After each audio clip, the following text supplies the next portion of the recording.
Welcome back again, boys and girls, to another lesson with Ms. Brown. Today's story is going to be The Ant in the Photograph. So for today's lesson, you will need the 3 worksheets that I put in your packet. The first one looks like this.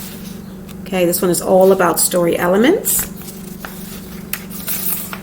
The second one looks like this. It's all about prepositions and prepositional phrases. And the last one looks like this. An activity on compound words.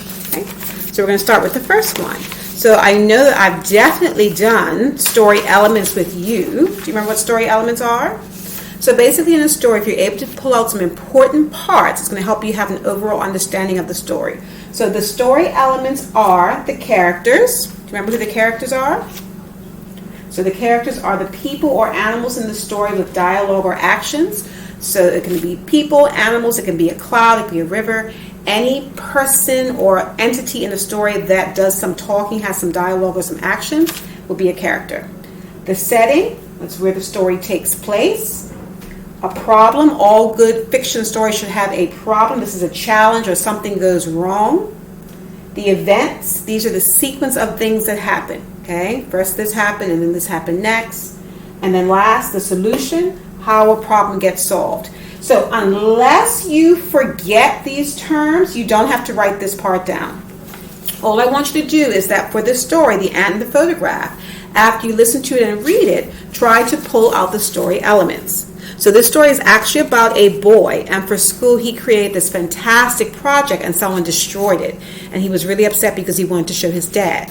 So you're going to have to be able to pick out who the important characters are, the setting, where does it take place, what's the problem, what are some events in the story, and then the solution, how the problem gets solved. Okay, does that make sense?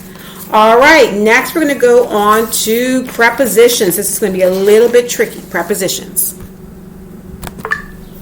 All right, so prepositions are a part of speech that deal with grammar. So the definition I gave you for prepositions is prepositions show a relationship between a noun, pronoun, to other words in a sentence. I call them position words. So let's just do a little bit of backpedaling. What's a noun? A noun is a person, place, thing, or idea. Are we clear on that part? Okay, so it's saying that prepositions show a relationship between the noun and other words in a sentence. I like to, whenever I try to remember the definition of words, I always like to look for parts of a word to help me remember. So in this word preposition, I see the word position. And position means that it goes to a certain place. This helps me remember what prepositions are. So I'm going to give you some examples. Let's look at number 1. Number 1, the book is on the table. Okay, so what is our noun? What's the person, place, or thing? Book. Book should be our person, place, or thing. Okay, so the preposition is the word that's going to show the relationship between the book and something else. So this word on, it's actually a position word, is letting you know the relationship. So the book is on the table. Okay, so this on is the preposition. Let's look at number 2. We ran around the cones. Well, what's the noun that we're talking about? Or pronoun. Pronouns take the place of a noun. Well, it's we, okay? This is who we're talking about, we. What is the word that's showing a relationship? This word around is letting you know what they did. So they ran around the cones. Look at number 3. He took the apple out of the bag. So he is our pronoun, the thing that we're talking about. Out of is letting us know the relationship that he had with something else. And the last one, number 4, actually has 2 prepositions in it. They went for a walk with their mom. So this word for is showing a relationship between they and then what they did. And then with is letting us know who they did it with. All right, so that's prepositions. But then you have to know about something called a prepositional phrase. So what I'm going to do is I'm going to grab a red marker. I'm going to go back to number 1. So number 1 says the book is on the table. I'm going to circle on because that's our preposition. The prepositional phrase is the thing that comes after the preposition, the noun that comes after. So what is the object or the thing that we're talking about as far as being on? The table. So on is our preposition. The table is the prepositional phrase. Okay, it's letting us know what the object is that's on. Let's look at number 2. We ran around the cones. What's the preposition? Around. What's the object or the thing that they're talking about after around? We went around what? The cones. So around the cones, this is the prepositional phrase. Try to do number 3 on your own. He took the apple out of the bag. What is the preposition? What should I circle? What should I circle? I should circle out of. And then what is the prepositional phrase? The prepositional phrase is going to include the preposition and then the noun or the object.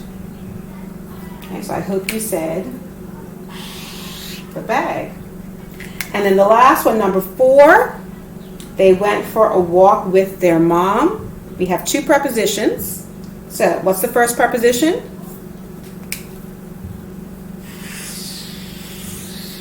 For. What's the first prepositional phrase? What's the noun that comes after? What's the object that comes after?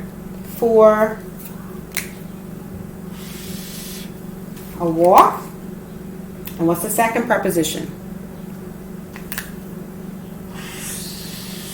With. What's the second prepositional phrase? With their mom. Okay, so I'm going to be honest. Prepositional phrases, they can be a little bit tricky. Okay, but what I want you to do is there are some sentences on this page, and in each of these sentences, they either have 1, some actually have 2 prepositions. What I want you to try to do is I want you to try to search for the preposition, circle it, okay, and then underline the prepositional phrase. So underline the noun or the object that comes after it. Okay. All right, and then the last thing that you have to do, we've done this a million times, compound words, 2 words, you put them together to make 1 new word. So we have a list of words on the left column, a list of words on the right column. All you have to do is just match the 2 words up that will make a compound word and just write it on the line.